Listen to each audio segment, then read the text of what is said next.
Alright guys, I'm back with another video. So this one I'm gonna try to compare these two stocks here. Of course, my favorite is Gamestop and then Amazon, right? Because I mean these two are pretty, behemoth. No, kidding.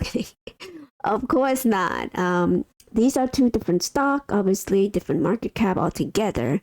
But how can you kind of analyze the financial health of a company, right? How would analysts go about doing this? And I'm not an expert, obviously. I have no credential here. I'm just here trying to share the journey with you as me being the investor of GameStop right now. And the reason being is that I never understand the analyst that gives GameStop $6 per share versus this particular company. I know everybody loves Amazon, right?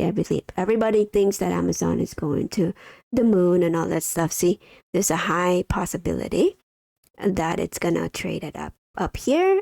This is what the analysts want you to think, right? That the high valuation is up here, average is down here, and low is down here. Okay, and for whatever reason, nobody wants to analyze GameStop. Only one person do this. So there's 440 stock analysts here that the majority want you to buy. Okay, so that's what it means. But anyway, so I wanted to kind of analyze it myself since nobody's analyzing this and nobody wants to give GameStop a chance of, I guess, an honest look at its balance sheet here. Okay, so one of the metric that I'm gonna focus on in this video, because I don't want to make it too long here, is this particular one. Now I might be cherry picking here. Of course, the metric, Amazon does better than GameStop, so I'm just gonna focus on the positive for now. Of course, I'll go to the negative later, but let's do this, right? Because hey, I'm in a positive mood. All right, so but before I go any further, I have to start off this video by saying I own GameStop. I'm biased towards GameStop. Obviously, I'm going to be more positive towards GameStop versus Amazon. I do not have any Amazon, with the exception of the 401k I have, right? I'm sure they buy into Amazon at some point, but as far as like my intentional self-directed account, I have GameStop, no Amazon. All right, so with that out of the way, I wanted to kind of give you a little bit of definition here, and I'm going to go through the line by line here, okay? So financial position, this is a stat. If you want to look for it, it is statistic. And then I'll link this particular website for you if you want to take a look at itself. Take a look at it by yourself. So with that, I'm going to focus on the financial position of GameStop versus Amazon. All right, so the company has a current ratio of 1.87. With a debt to equity ratio of 0.5. So what does that mean? So if you look at the current ratio is used to measure a company's short-term liquidation. A low number can indicate that a company will have trouble paying its upcoming liability. So if you look at this particular formula here, current ratio equals to current asset divided by current liability. So that means if it's more than 1, it's good because that means that they have more asset than its liability currently. So if you look at this 1.8, that means they have close to 2-to-1 ratio, meaning more asset than its liability. So that's good. But if you look at Amazon, it's like 0.95. Now, not by much, obviously, right? It's only the difference of 5%, but it's still lower than GME, right? In relative term here. Okay. Now, the quick ratio is used to measure a company's short-term liquidation. A low number indicates that the company may have trouble in upcoming financial obligation. So currently, if you look at the ratio, if you look at the formula here, cash plus short-term investment plus account receivable. Okay. So if you add all those cash together, if it comes above 1 point something, that means that they have more cash than current liability to cover the financial obligation currently. So if you look at the GameStop, it's 1.19. So it's more than 1. So that's good, right? But if you look at the quick ratio for Amazon, it's different. It's 0.7. That means that they don't have enough cash to cover current liability right now. See what I mean? Now let's move on to the debt to equity ratio. With debt to equity ratio, it measures a company debt level relative to its shareholder equity or book value. A high ratio implies that the company has a lot of debt. So you want this ratio to be low, right?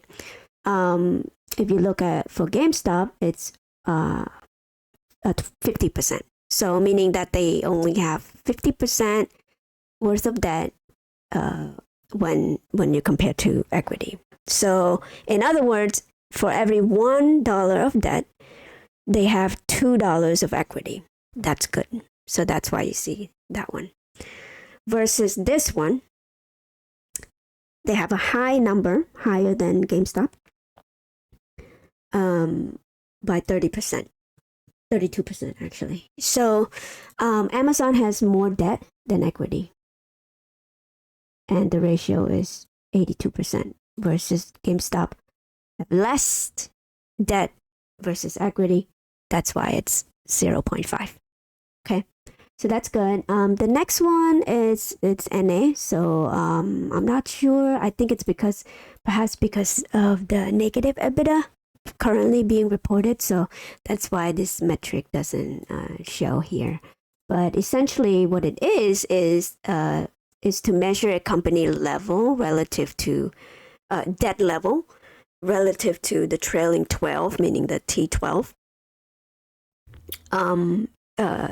EBITDA, right?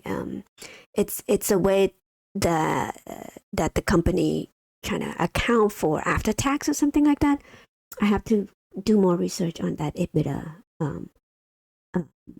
metric. So forgive me for not knowing it at the moment. But since I can't compare to GameStop, I'm not going to do that right now.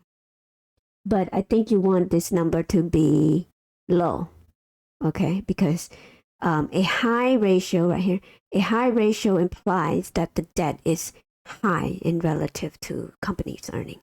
So you want it to be low. So for Amazon, it's 2.22 right there.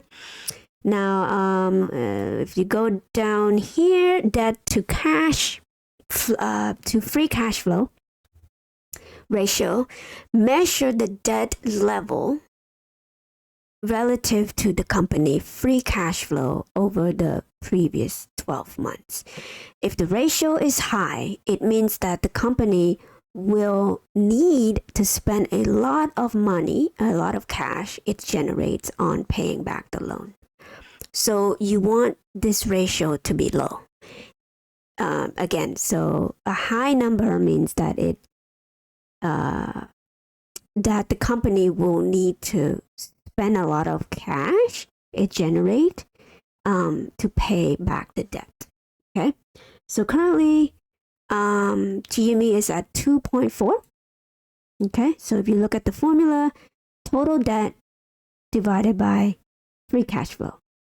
So currently they have more total debt than free cash flow. That's why it's 2.4. Okay. So we need to lower that to below, 1. Okay. Because we want the debt to be smaller than the cash flow. Okay. So that's what we need to work on as GameStop. But let's take a look at Amazon.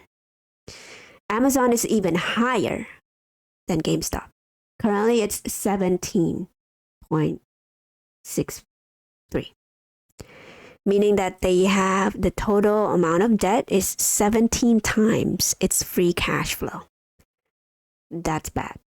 Okay, that's bad. So, again, GameStop is better. Now, in terms of interest coverage is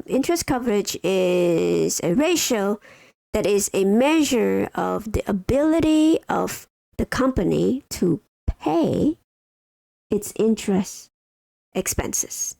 Okay, it calculate by dividing the company earnings before the interest and tax, EBITDA, EBIT, by its interest payment. Okay, so earnings before interest and tax divided by the interest payment. So if you do that, the earnings before interest and tax, this is what it means. Earnings before interest and tax, we want it to be high. So the higher, the better, because you want the earnings to be high versus low interest expense. So if you look at that, Gmail is at 5.9, while while Amazon is even lower. Now they still have good a good ratio here. So typically you want this number to be more than 1, because less than 1 would means that the company is in trouble. If you look at AMC, you would see that to be -1, which means like it's way less than, it means that they can't service their interest. And they might have to file for bankruptcy, right?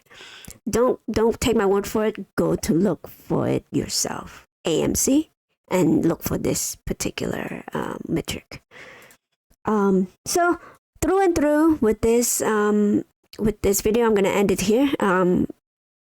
In my conclusion, that GameStop is better, in a better financial position than Amazon currently. Okay. All right, guys, that's all I have for this one. So, I might make another one kind of the same like this, but for now, bye.